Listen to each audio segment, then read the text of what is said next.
Good morning, Paul. Good morning, Ajahn Sumedho. So today is Tuesday, June 15th, and thank you once again for offering some reflections. So the first question today is something that often comes up, as you probably have experienced yourself. How does one get rid of things we don't like?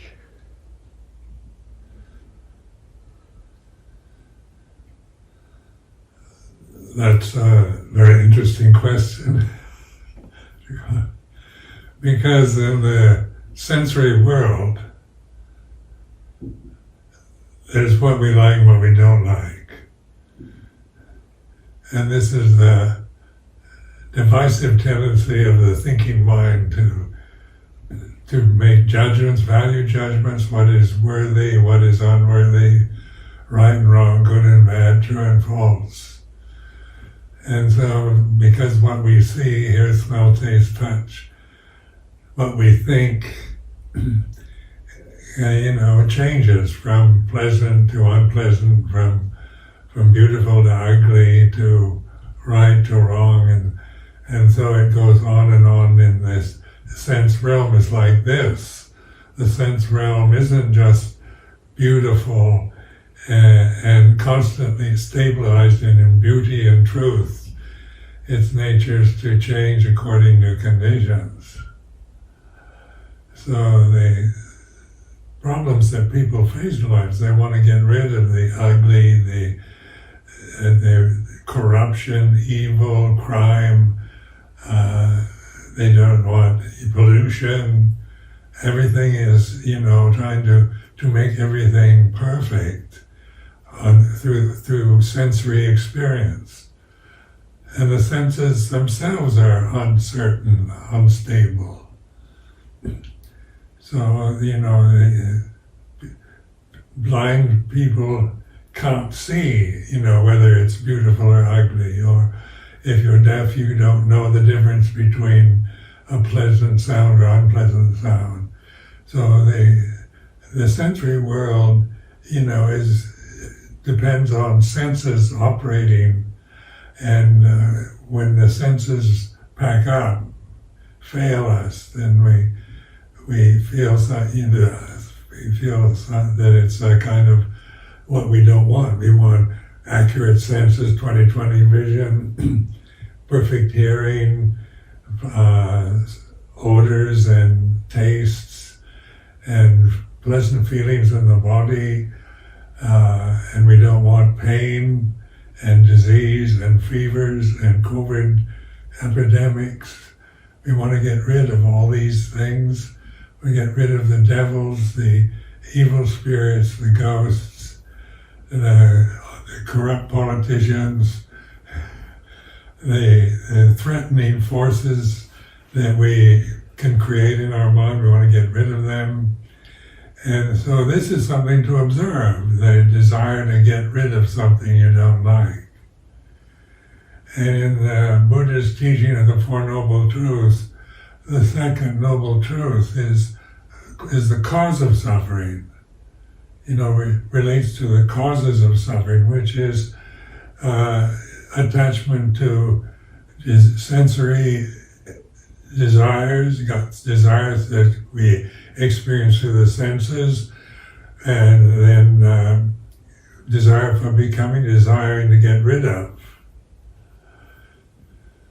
So the desire to get rid of what we don't like is something to observe and contemplate. It is impermanent and not self. Like in the experience that we're having right now in space and consciousness. Like right now, the condition sine qua non of this moment is consciousness and space, because the forms, your form, Ajahn Sumedho, and my form couldn't exist if there was no consciousness and no space. And yet, so much of our attention is not given to space, and consciousness is a mystery for us. We just tend to create habit patterns of reacting to liking or disliking according to what we see, hear, smell, taste, touch, think.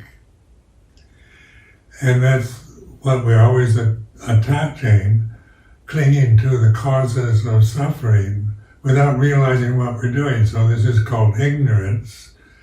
In Pali we use the word avijja, not understanding ultimate reality or Dhamma. Now what we don't like, what we don't want, is a sankhara, it's a condition, it's a phenomenon. So it gives us the same wisdom as what we like. And so, in one's lifetime, we're given an opportunity to experience pleasure and pain, success and failure, praise and blame in our lives through a lifespan of average human being. The fear of the future, dread of possible forces, the QAnon conspiracy theories, and you can create any kind of possibility of terror and catastrophe in the future. So the future, we want a future promised for us where the climate is stabilized and perfect, and we have United Nations of civilized countries working together for the welfare of planetary happiness. These are imagined states of utopian idealism, which are very desirable. And then their opposites, the dystopian view where everything falls apart, you can't trust anybody, and it's all darkness and pain. None of us want that. So wanting and not wanting are states of mind that arise and cease. So then ask yourself, what is aware of wanting or not wanting? Because when you want something you don't have, you want it, but you attach to wanting something you don't have, trying to figure ways of getting it, of attaining wealth or success or happiness or good health and all the best that we can imagine. That's wantable, that's desirable, and we can spend our lives, a lifetime, living to ripe old age, never awakening to what we're really doing, but living our lives always in wanting things that we may not have in the present moment, or not wanting things to be the way they are in the present moment. So not wanting things is called vipavadanha, desire to get rid of or annihilate. And and like any other condition, it is just that. It's impermanent, unsatisfactory, and not self. And these three characteristics of existence in Pali is called anicca, dukkha, anatta.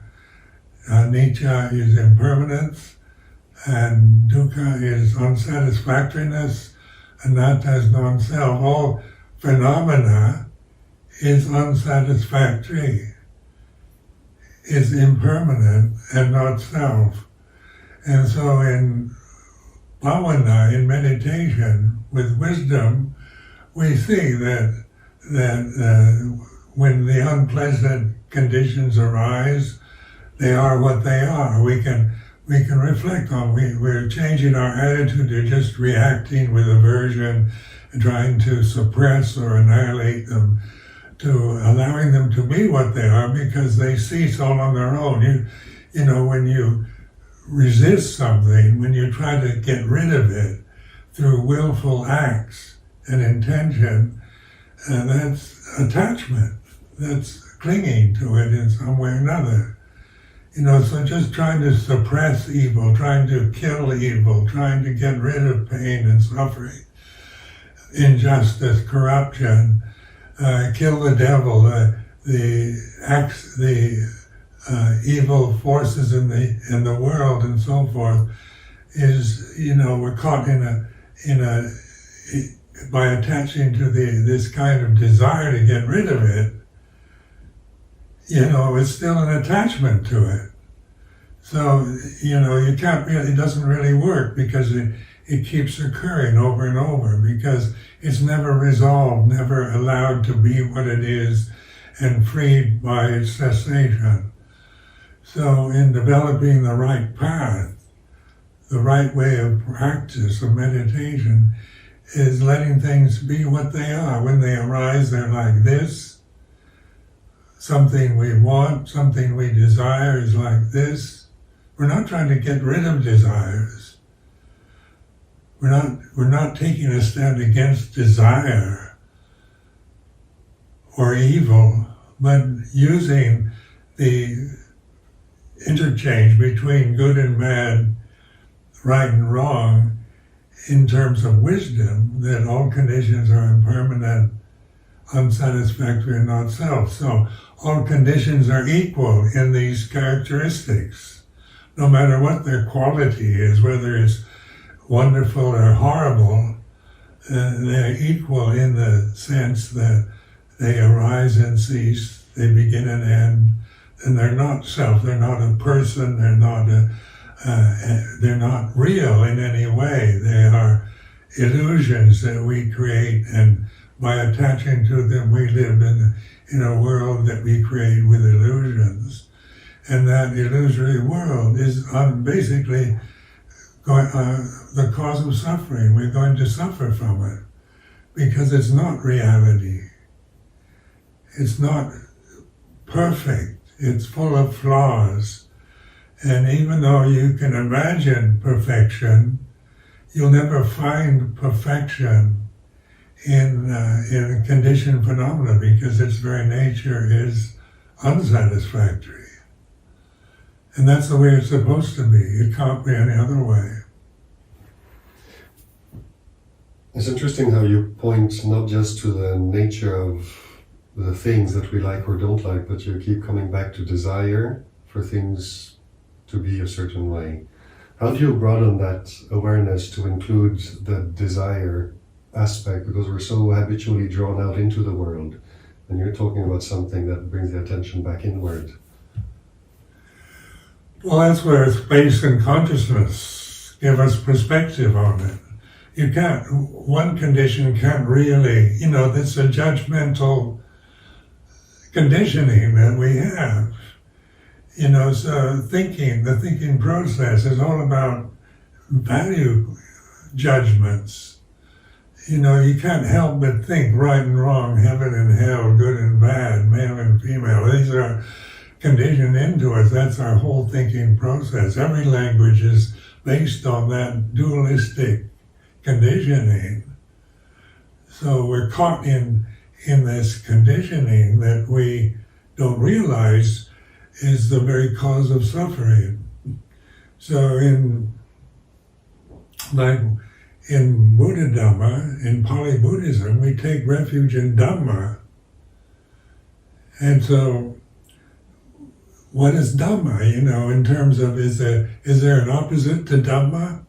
Is there, is the Dhamma that we take refuge in, does it have a negative, bad aspect to it? Or contemplate space, just what you perceive through seeing. Space, doesn't complain, doesn't make value judgments about what's in it. So if it's beautiful, it accepts it. If it's ugly and filthy and unpleasant, there's room in space for every possible phenomenon to arise and cease. And so this is a reflection, using space because we can perceive space through seeing. It's a kind of a metaphor for consciousness. Consciousness is not judgmental. It's not about right and wrong anymore. And without consciousness, there can be no space. And without space, there can be no forms, no manifestations. So what is the priority then is consciousness itself, where allows space to exist, and space allows forms to manifest. Try to imagine forms manifesting in no space. It's a totally absurd, nonsensical. Forms in this room, they need space to exist in. Whether you like them or not is something else.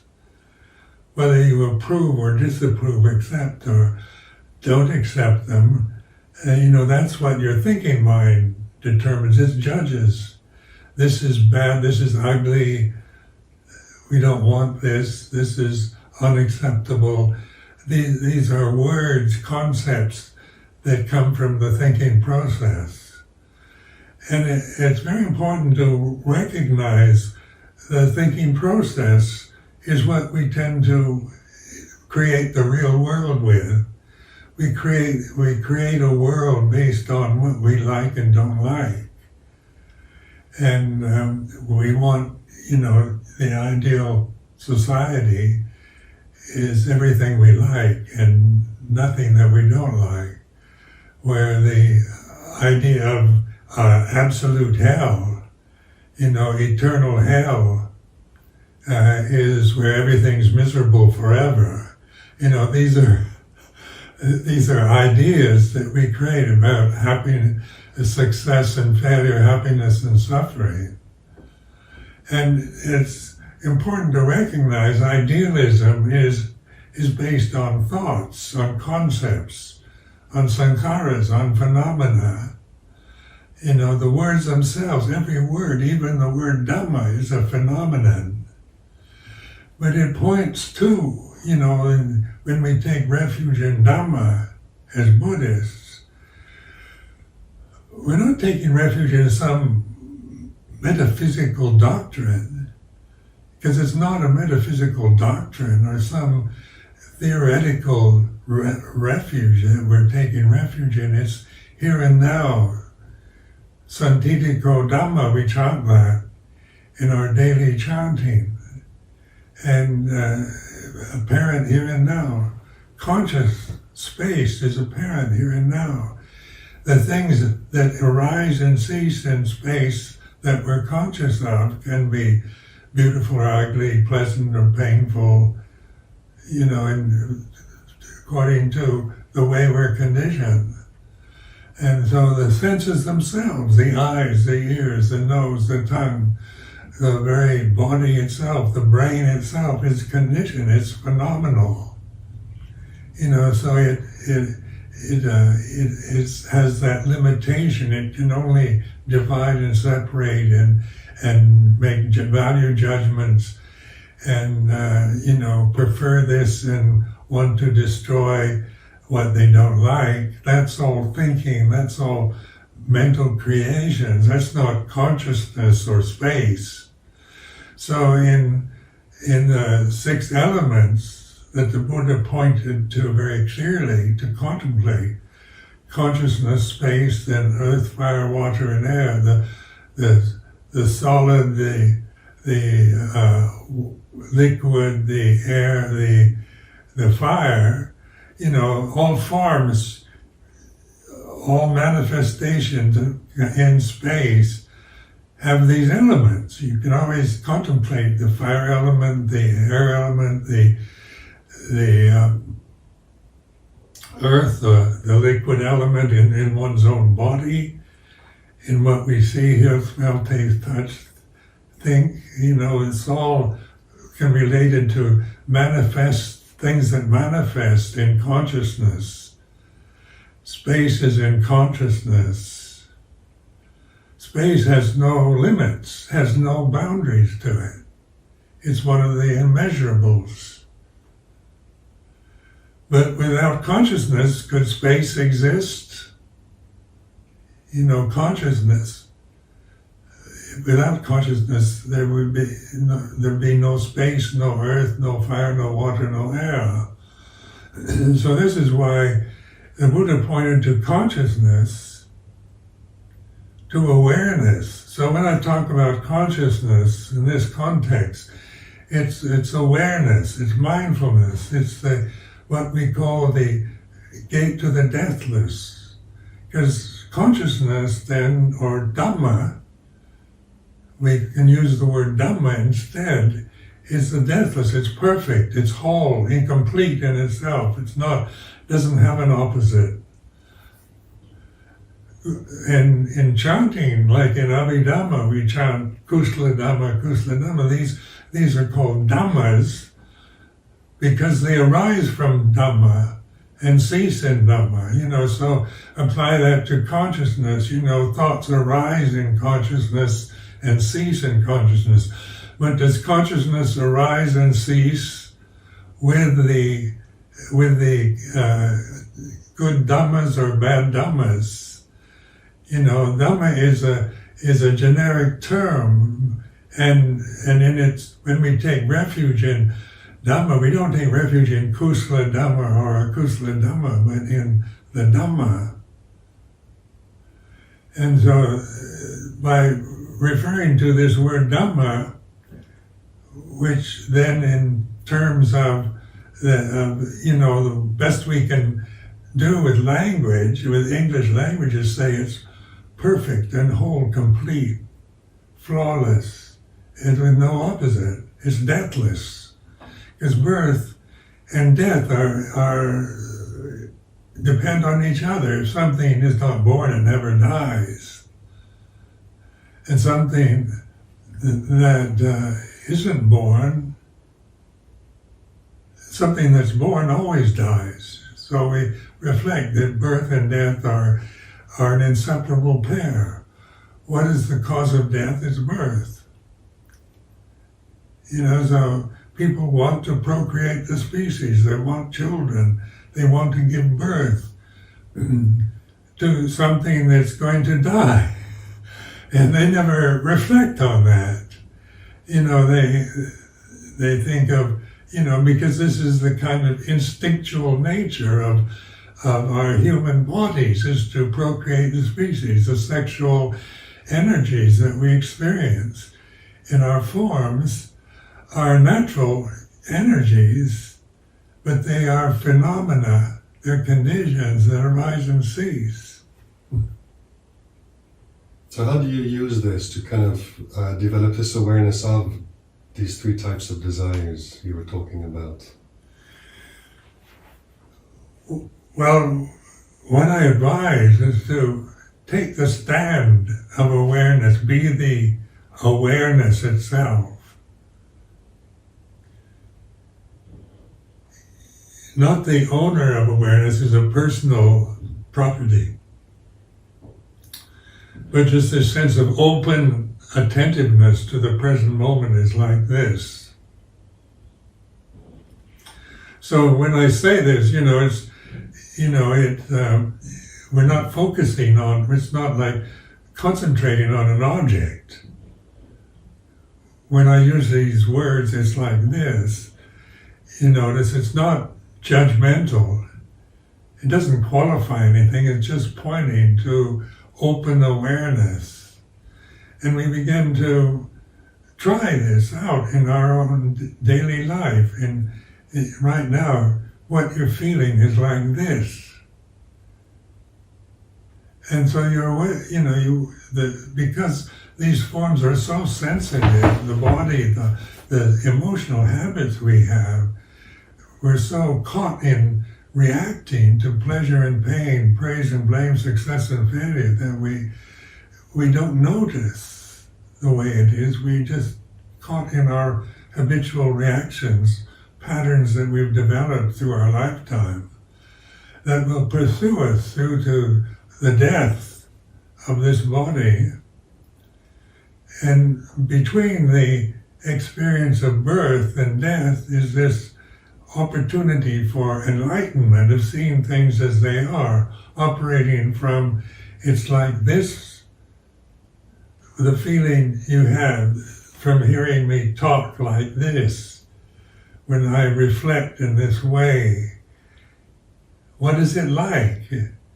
Do you understand or confused, or do you agree or disagree? But only you, yourself, at this moment know what you're feeling, and it is the way it is. You might not like to tell me you don't understand a word that I'm saying. But if that's what you're feeling, it's like this. And that's the learning to trust that, rather than trying to understand me and try to figure out what I'm trying to say with more thoughts, and whether you agree with the scriptures, or whether my way I'm talking or reflecting is appropriate to your interpretation of the Pali scriptures. That's more speculation, thinking, and proliferating in thoughts, and you never get anywhere with that. You just form opinions without any kind of awakening to the opinions you're forming. You grasp your opinions and operate from opinionated views without realizing what you're doing. So whatever opinions you might have, about what you're hearing,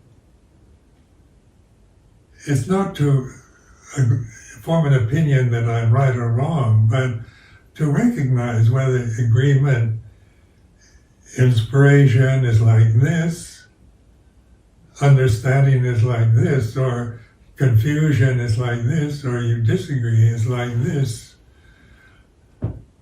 An opinion about whether what I'm teaching is right or wrong is like this. So you're actually using the way you are, the way you react and respond to the situation you're in the present. It can only be the way it is. You can't think at this moment exactly like I'm thinking, because the thinking process is very personal. It's personality. It's how you're conditioned. It's how it's your karma, your vipaka karma, the conditioning of your ego and your cultural conditioning, religious conditioning, social conditioning. It's all conditioning. But what isn't conditioned at this moment is awareness. That's not cultural.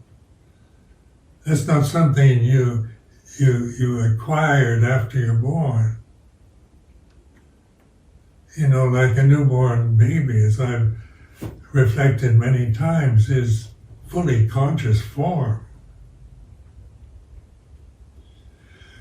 And then that consciousness is conditioned by the parents, by the mother, the father, the society that they grow up in, the education they receive. Whether it's modern society, technological society, or agricultural society, or feudal society, it's all conditioning. So you find yourself, many of us were conditioned through modern society. And, it has its ideals and its views, like all the problems around political correctness in speech and statues to Napoleon or Robert E. Lee, because, they were actually formed from a different time, different conditioning. And now we think of Napoleon as a tyrant or Robert E. Lee as a traitor, if you're a Northern American. But then that's modern conditioning, that is, that's not part of, that's not Dhamma or reality. But we can be aware of what we are aware of. So, even if your thoughts are insane, you're aware of them, and you think you're insane. Rather than insane thoughts are like this. Sometimes just nonsense arises in one's consciousness. Just fantasies, phantasmagoria, I've seen in my own practice in the early years, I'd had, you know,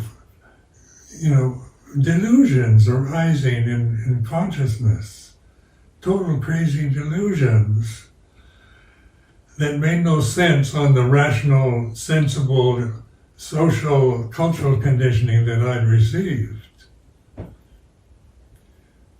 But being aware of them, they arose and they went away. So in consciousness, space allows everything to exist. It's these forms that try to create ideals of space and make value judgments of what can exist in this room or what we won't allow in this conservatory that I'm sitting in at this moment. We have definite views about what is allowable in Ajahn Sumedho's conservatory and what isn't. And so these are the views and opinions formed by other views and opinions. But the conservatory is in space. Space doesn't really care what's in it. Whatever it is, clean or dirty, right or wrong, it belongs in, if it's here and now, it belongs here and now. It's we, with our value judgments, that decide this doesn't belong here, get rid of it. Like you notice how people present quite regularly beautiful bouquets of flowers. And so the flowers are very beautiful when they first come. And then in Amaravati Monastery, they've got excellent flower arrangers. So they make these gorgeous bouquets of roses and all kinds of different varieties of flowers, and some last longer than others. But when they start fading and their petals start dropping, then we decide they don't belong here anymore. The space doesn't care whether they're fading, they're getting old, they're losing their beauty, they're ugly now. Space doesn't care, but it's you or me or someone else that's going to decide whether they're worthy of being in this space. So space, you can contemplate space. It's here and now, wherever you are. Whatever state of mind you're in, your space, your body's in space. The dwelling you're living in at this very moment is in space. The planet Earth is in space. The sun, the moon are in space. The stars and the planets are in space. Space where does it end? Where is it born and die? Where is it possible for space? Where does it have a beginning and a birth and a death? It doesn't. It's here and now. Whatever state of mind you happen to be in, no matter whether it's hell or heaven, it's always in space. So, just using visual space as a reflection. Because space is here and now, and the way it is in space. It's including everything at this moment. Whether I personally like everything in this space at this moment, something else. But that's not what I'm pointing at, is my personal private tastes in beauty and design and interior decoration, which are very personal, but pointing to something that which is impersonal in this very room is the space, and space is in consciousness. So ultimately, we're getting back to, you can perceive space, as I say, reflect just by the use of vision. And space is empty. you put things in space, but in itself it doesn't depend on manifestations for its existence. You can take everything out of this room, tear down the kuti, and destroy the planet. The space would be still here and now. And then without consciousness, how could there be awareness of space? But can you be aware of consciousness? Can you find consciousness? You can perceive space through sight, but you can't perceive consciousness, because that's a perceiving mechanism. So,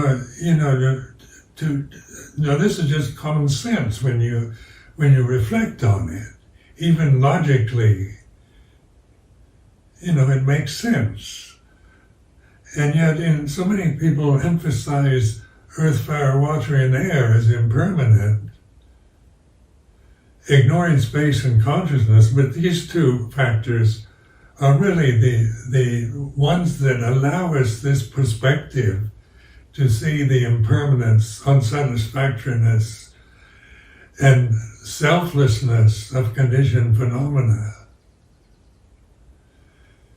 Then what is, you may ask yourself, what is my real self then? And then some of you will say, well, Buddha said there's no self, so there's no self. It's anatta, there's no self. So don't ask the question about a real self. And so that's logical according to the grasping of the teaching of anatta. What is anatta? A doctrine that the Buddha asked us to believe in. Or what remains when we let go of everything, when there's no attachment to desire, when you've let go of sensual desire, when you've let go of desire for becoming something you desire, and desire to get rid of it. What's left? There's still awareness. Awareness doesn't cease with desire. So what is aware of desire? Consciousness allows us to be aware of desire.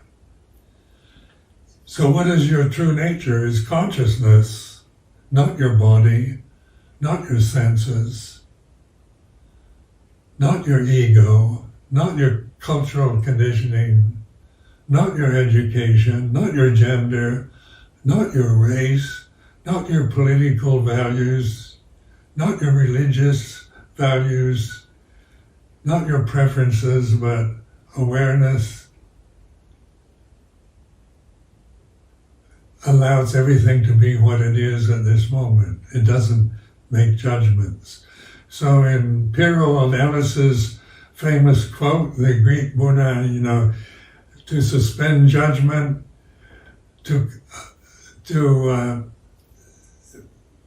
what is it?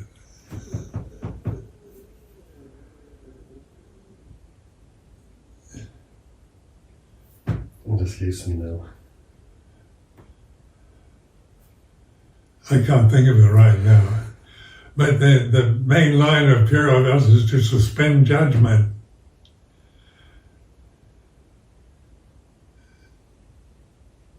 And to not just discriminate. So then this is the end of mental perplexity and suffering. Discrimination has its function in worldly life. So there's nothing wrong with the discriminated faculty of thought. But so we're not trying to stop thinking as some people think that I'm teaching is that everybody should stop thinking, but to be beyond the thoughts, to see thoughts as they arise and cease, because that's what they do. You can't sustain thoughts. One thought comes and goes very quickly. Even a mantra, even the Pali chanting comes and goes, arises and ceases according to conditions. even the most beautiful thoughts, in poetry, sometimes you remember them, sometimes you don't. But to be the awareness of thought, that's what you really are. Consciousness itself. This deathless reality, Dhamma, and it's not personal, it's not a personal self. So it's, the word self is a created word, which refers to usually person, separate selves. But as I was saying before, when you let go of everything, there's still knowing, there's still a conscious awareness that doesn't say it belongs to anybody, but it's pure, it's here and now, it's knowing, it's like this. So at this moment, when I say it's like this, you're opening, you're kind of embracing the moment rather than trying to figure out what I'm talking about is what you're experiencing emotionally at this very moment is like this. And allow it to be that way. Don't try to change it. Don't try to figure out or judge it, whether you're right or wrong with what you're feeling. Whether your feeling is right or wrong at this moment is your personal conditioned opinion. But to let go of everything and accept this moment as it is like this, is developing the path, perfect, enlightened understanding.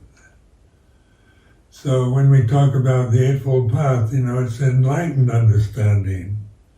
Right understanding always has the probability of wrong understanding. So just contemplate, like enlightened understanding isn't about right and wrong anymore. It's knowing, it's like this. And resting, relaxing, abiding in the natural state, the natural being of Dhamma. So I offer this as reflection. Thank you, Rinpoche.